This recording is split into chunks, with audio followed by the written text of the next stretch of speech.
Hey you guys, today we are going to cover a topic called slope fields, which is actually directly related to the differential equations or the equations where we separated those variables and integrated both sides.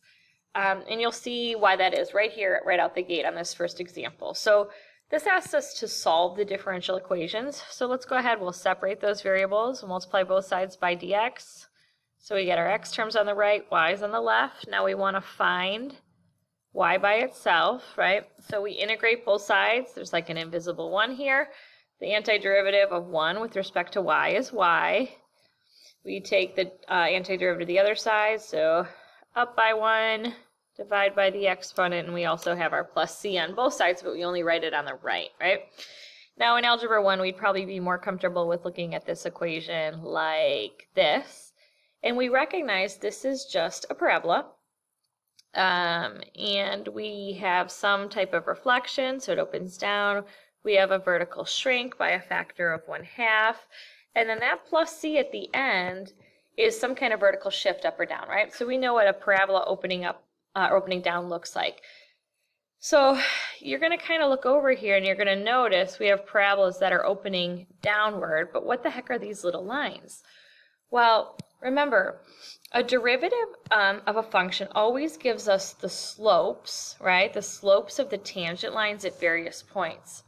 So this is the slope of the tangent line of our original function at various points, all right? So these are all tiny little slopes of tangent lines, slope of tangent lines, slope everywhere along certain functions, all right? This specific function, which can be a myriad of solutions, infinitely many solutions, and these are the slopes of those tangent lines of all of those functions. So the solution to the differential equations, we're going to say the differential equation is a family of functions, right? There's infinitely many functions whose derivative is this. So it doesn't matter if I put in a 10 here or a 27 here or a 506 here, the derivative of this boxed function will always just be negative x. Think about it. What is the derivative of this? Bring down your 2, the 2's divide out, we get just negative x, right? And finally, so let's just get this back here, so this was plus c. Finally, we're going to say that the slope field,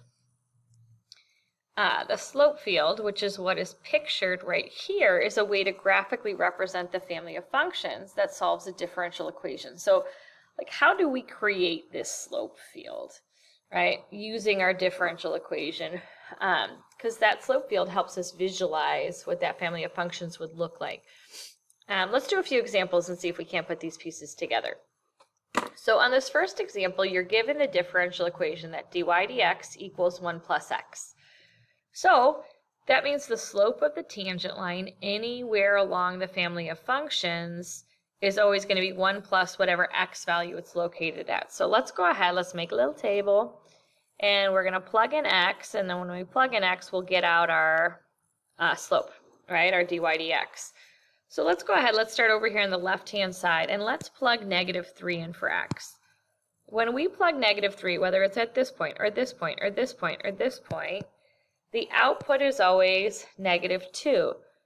So even though my function's going to move around, right, like there's infinitely many options, right, for my original function in my family, the slope of the tangent line at negative 3 will always be negative 2. Now I'm going to kind of represent that as like kind of a steep slope. So we're starting our slope field. Negative 3 is our, or sorry, negative 2. Sorry, a slope of negative 2. When I go ahead and I plug in another value, let's go ahead, let's plug in, let's move over to this line, right, a different x value. So we'll plug in negative 2. When I plug negative 2 in here, 1 plus negative 2, I get a slope of negative 1. So when I graph these slopes, anytime I'm at negative 2, I get a slope of negative 1. That's a less steep slope. I know I can't like get a perfect slope of negative 1 if I wanted to, down 1 over 1 down, right? But we're going to kind of eyeball it.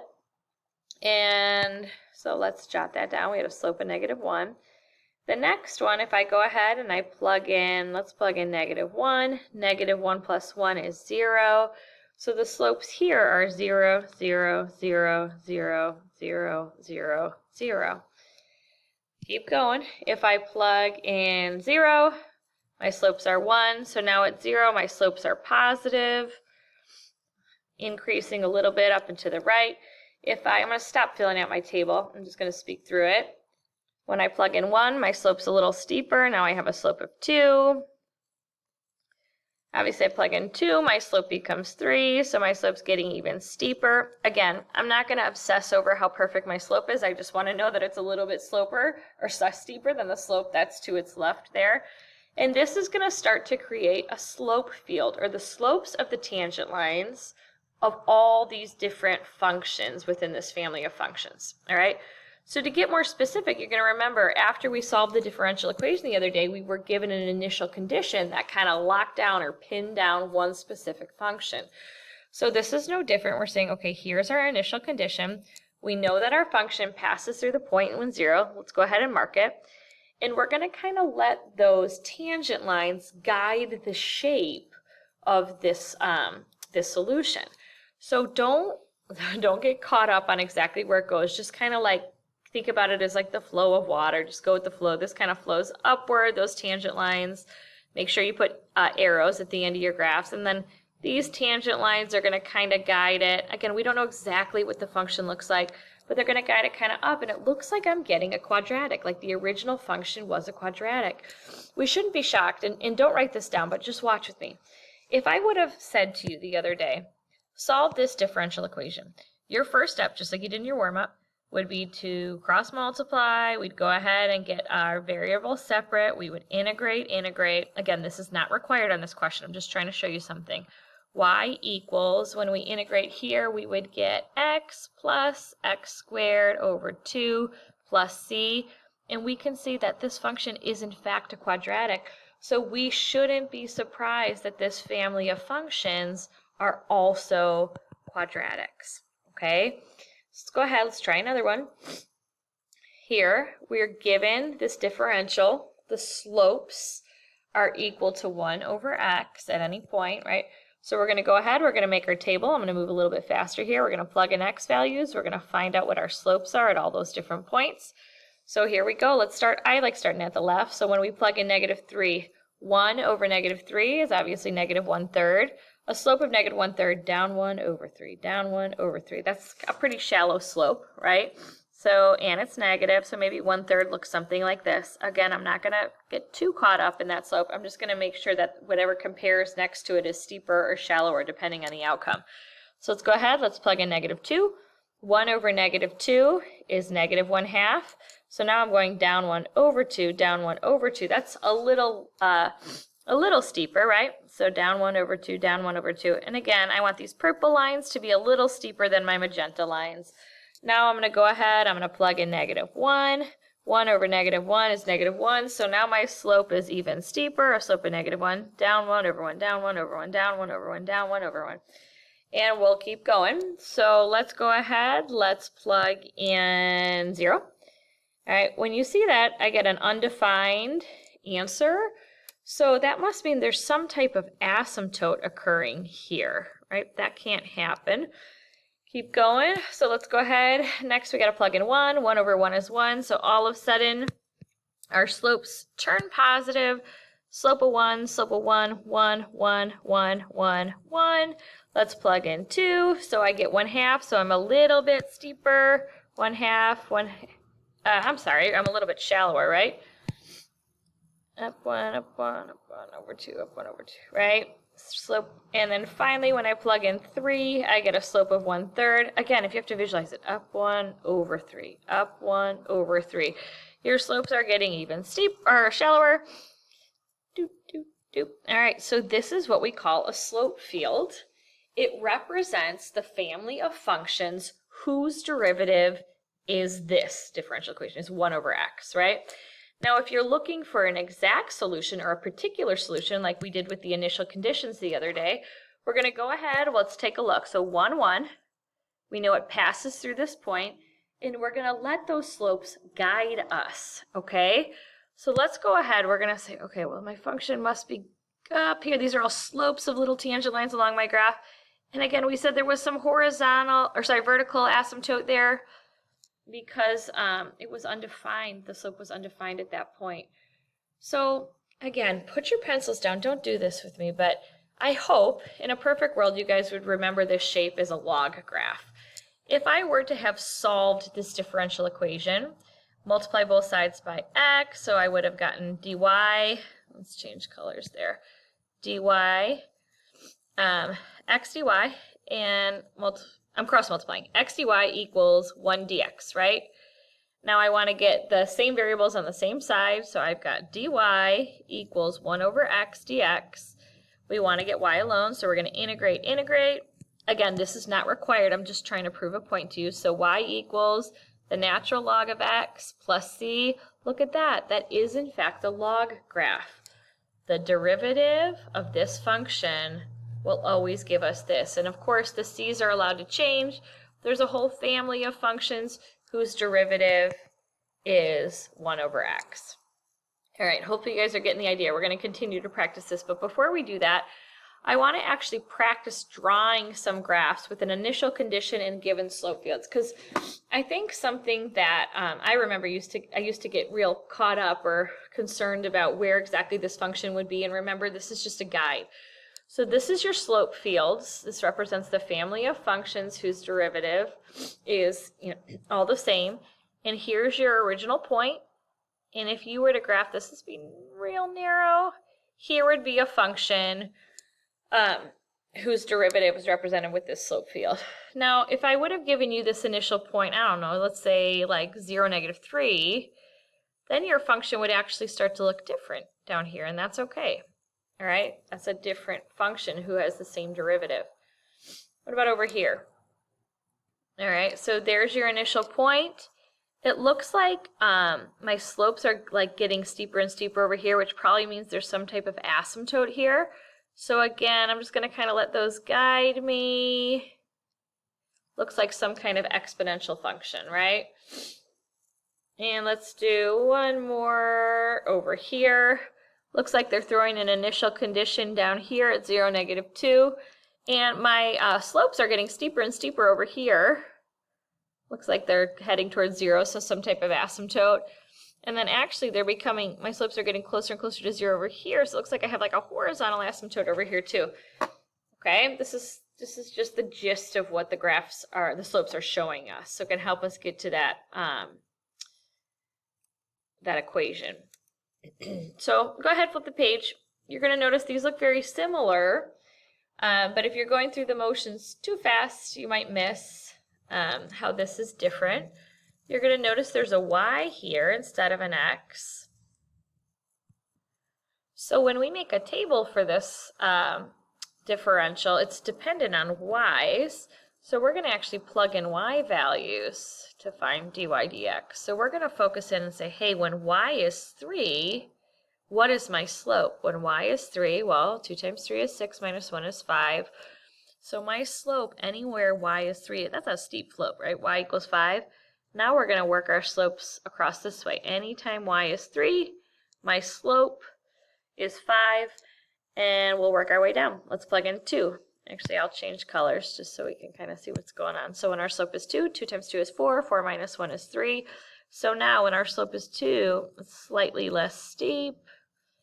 All right, all those, let's make it look slightly less steep. It's kind of hard when these slopes get really steep. Let's do this. So there's 3, 3, 3, 3, 3, 3. All right, now when we go ahead, we plug in 1. Our slope is 1, so our slopes are getting less steep. We're creating a slope field that represents the family of solutions. Go ahead, plug in 0. All right, take a look. All of a sudden, our slopes have switched to negative. So when y is 0, our slope is a -1. So let's go ahead and change that direction. There's a slope of -1. And when we plug in -1, our slope becomes -3. So we're getting a little bit steeper, still negative, steep, steep, steeper. As long as it's steeper than that red to kind of show what's going on, telling your grader, I understand the slope has gotten steeper and it will guide my graph. Let's go ahead, let's go down to -2. So when we plug in -2, we get -5. So now my slope is even steeper. So my black should be steeper than my blue. All right, and this is the slope field that represents the family of functions whose derivative is 2y minus 1. So again, here I ask you to sketch the graph of the particular solution that passes through the point -1, -1. I want to notice something. I can see that these slopes are getting shallower and shallower, and then they change directions. I kind of want to figure out what's happening in here. I'm trying to think, is the slope of my tangent line ever 0? Well, here's the slope of my tangent line, dy dx. Let's find out. Is it in fact ever equal to 0? Well, yeah, sure it is. That occurs when y is equal to 1/2. So the slopes of all those tangent lines in here, we didn't have to do that, are 0, right? The slope of the tangent line at that point is 0. So I must, when I go to draw this, I must have some kind of horizontal tangent occurring at 1/2. All right. And we got one more to go, and this is the least obvious, one that we have to think through probably the most. The derivative of y with respect to x is equal to x plus y here. So you can't just make a quick table or do it in your head. So I think the easiest way to think about more difficult ones like this is, let's first think about where the heck the derivative would be 0. In order for these to be 0, for this to equal 0, these two would have to be opposites of one another. Do you agree? In order for this to equal 0, we would need like 2 and -2, or we'd need 3 and -3. So let's think about where that's occurring on our graph. So we got 3, -3. When x is -3, y is +3, I'd have a slope of 0. Again, that would happen at -2 and 2, -1 and 1. All right, everywhere along there, we're going to have slopes of the tangent lines that are 0. Now, if we scoot ourselves down, looks like I'm working at a diagonal. Let's just kind of take a look at what's happening here, okay? So if I have an x value of -3 and a y value of 2, when I add those up, I'm going to get a slope of -1. Let's check ourselves here. At -2 and 1, oh, I have a slope of -1 again. You can keep checking yourself, but you're going to find everywhere along that diagonal that slope was -1. In the same way, let's go ahead, let's check -3. So we're going to focus in on this diagonal now. -3 plus 1, that gives me a slope of -2. So I've got a steeper slope, right? Still negative. And in the same way, we check ourselves again. All right. I have an x value of -3. Now I have a y value of 0. -3 plus 0. Now my slope's even steeper. It's at -3. I hope you guys are getting the gist. This is kind of a weird one to learn via video. And let's go check in the other direction. Let's hope that this diagonal works the same for us. Diagonal. So let's check ourselves. When x is -2 and y is 3, what's my slope? 1. Let's check here. When y is 2 and x is -1, what's my slope? 1 again, right? So let's go ahead. Slope of 1, slope of 1, slope of 1, slope of 1, slope of 1. All right, now we've got an x at -1 and a y at 3. We're checking this diagonal, right? -1 plus 3 is 2, so now my slope is getting steeper, right? Let's change colors because I've been keeping it different colors this whole time. Let's go with orange. So now this is steeper than the black, right? The slope is 2, and so on and so forth. So I know I could keep going. Actually, let's go one further. So like here my slope would be 3 plus 1, which is 4, so even steeper. I missed one there in the middle. 3. So let's go slope of 3 in here. All right. It kind of looks like a mess. But let's still take a look. Let's see if we can't figure out what the heck is going on. So when I ask you guys to graph 1, -1, you're going to think in your head, okay, at that point, it looks like I have a slope. The slope of my tangent line is 0. The slope of tangent lines being 0, that kind of occurred like this, right? Anything that looked like this, slope of the tangent line was 0. Now I'm going to do my best to use these slopes to help kind of guide me, or the flow. And it's looking like this way. Maybe I have some type of oblique asymptote guiding me up this way. Don't forget to put arrows on the ends of your graphs. All right, it's more likely you're going to answer questions about the slope fields than actually creating the slope fields. But I think creating these helps us figure out what's going on. Let's do one more, because in some cases the function's just like, you know, these were easy to plug in with a quick graph. Now here, if you have 3x over y, you're going to need to just plug as you go, like point by point. Okay, so let me show you what I mean. Let's go ahead, let's tackle all these x's. So if I grabbed this point, this would be the point -1, 2, and when I plug that in, what do I get? -3 over 2, or -3 halves, right? If I grab the next point, -1, 1, and I plug those in, I get -3 over 1, or -3. If I plug in -1, 0, I get -3 over 0, which is undefined, right? If I plug in last point down here, I'm going all in a row, -1, -1, looks like I get a +3, right? So if I'm graphing those piece by piece, I got a steep negative slope. The next one's an even steeper slope, right, of 3. Here I don't put anything because it was undefined. And then down here I have a steep slope of 3. All right, for the sake of time in this video, I'm going to ask you to pause this and go ahead and test 0, 2, 0, 1, 0, 0, 0, -1, and I'm going to fill out the rest of my table. When you unpause, you'll see my answers. All right, take a look and compare. You're going to notice there's a 0 slope of a tangent line, 0 there. So if I'm guiding along these, it's looking like maybe I have some family of quadratic functions, right? That's what's going on in this picture.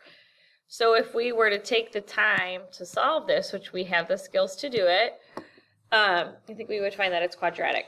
So something I want to say is, like, you're probably wondering, what is this usefulness? Well, sometimes we will get a differential equation that is too hard to integrate, and the slope field can give us some clues about the original function.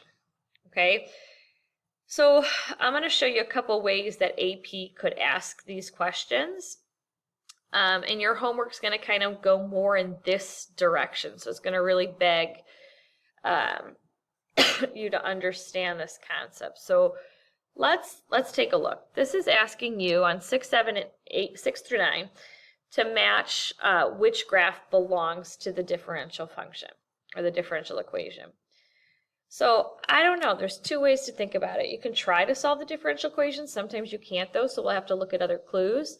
When I look at this one, I'm thinking, that's a pretty easy one to solve. I would get dy equals the sine of x dx, right?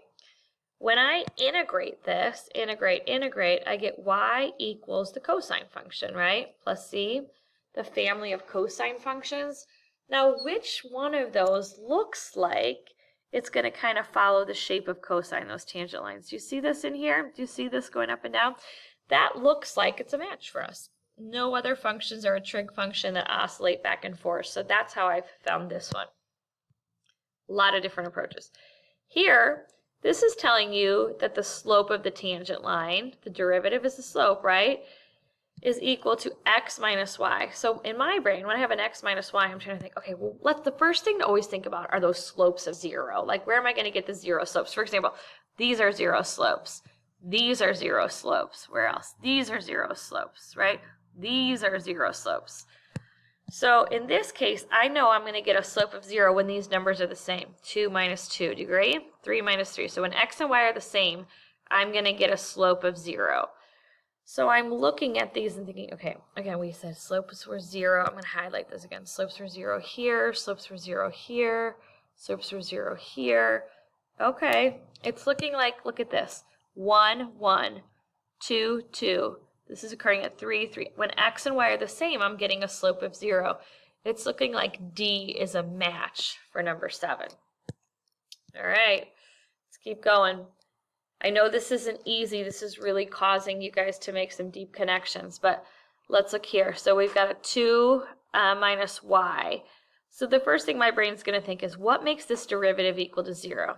2 minus what? Well, obviously 2. So the slope is going to be 0 on this whenever y is equal to 2. So let's look for those 0 slopes. Where is it? Do you see it? When y is 2, the slopes are always 0. So here we have A. And let's not just go process of elimination here. Let's actually think. So on this one, I'm thinking, oh, by the way, I want to point out something else. Maybe you've started to think about this, but when you were doing these derivatives and you just had an x on this side, or when it was dependent on x, the slopes were always the same along the x. The slopes were always the same along the x.